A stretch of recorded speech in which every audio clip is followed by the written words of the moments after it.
550 वर्षों की लंबी प्रतीक्षा के बाद ना जाने कितनी पीढ़ियां यह स्वप्न लेकर चली गई कि हम कब रामलला को भव्य मंदिर में देखेंगे।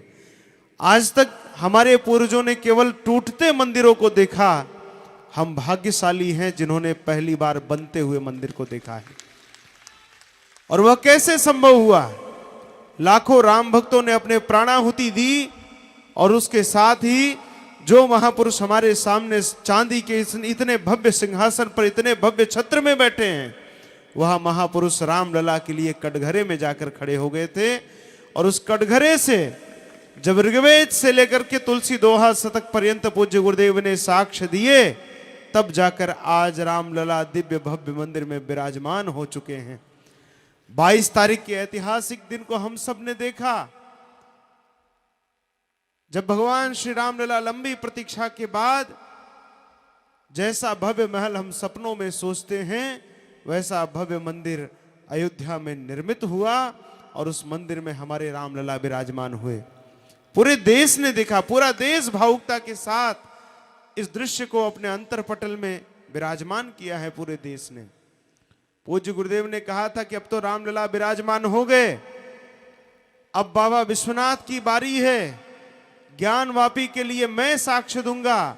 जिस नंदी बाबा सैकड़ों वर्षों से बैठ करके बाबा विश्वनाथ की ओर देख रहे हैं, उन नंदी बाबा की प्रतीक्षा अब पूरी होगी।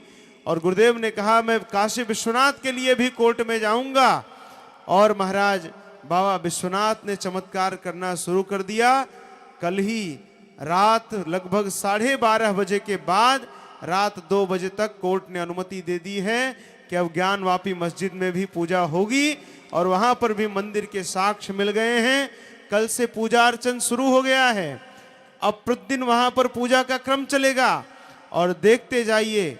मैंने पूज्य गुरुदेव से निवेदन किया कि यह जिस प्रकार देश ने 1.5 साल पहले अपना अमृत काल मनाया, उसी प्रकार सनातन धर्म के लिए 14 जनवरी 2024 से 14 जनवरी 2025 तक यह अमृत काल है।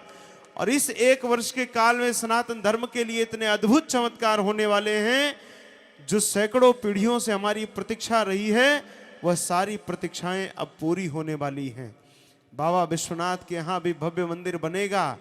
और इसी हाथरस की कथा में गुरुदेव ने कहा, पूरे देश में चर्चा का विषय बन गया।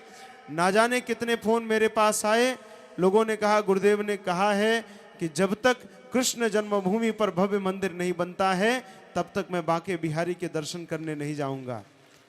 लोगों ने हमसे कहा महाराज संभव है? हमने कहा संभव निश्चित है। कभी किसी ने नहीं कहा था कि 370 हटेगा, गुरुदेव ने कहा था 370 हटेगा। लोगों ने कहा था 35A अगर खत्म करेंगे तो देश में कत्लेआम हो जाएगा, गुरुदेव ने कहा था वो भी हटेगा, 35A भी हटा। किसी ने कभी नहीं सोचा था कि राम मंदिर बनेगा।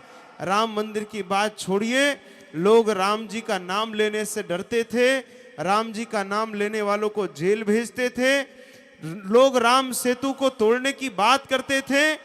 जो लोग राम जी को काल्पनिक कहते थे, वो भी आज कुर्ते के ऊपर जनेऊ डाल करके राम मंदिर जाने की प्रतीक्षा कर रहे हैं। वह राम मंदिर भी बन रहा है। काशी विश्वनाथ में भी नंदी बाबा ने चमत्कार दिखा दिया है। पूज्य गुरुदेव के पूर्वाश्रम का नाम गिरधर है।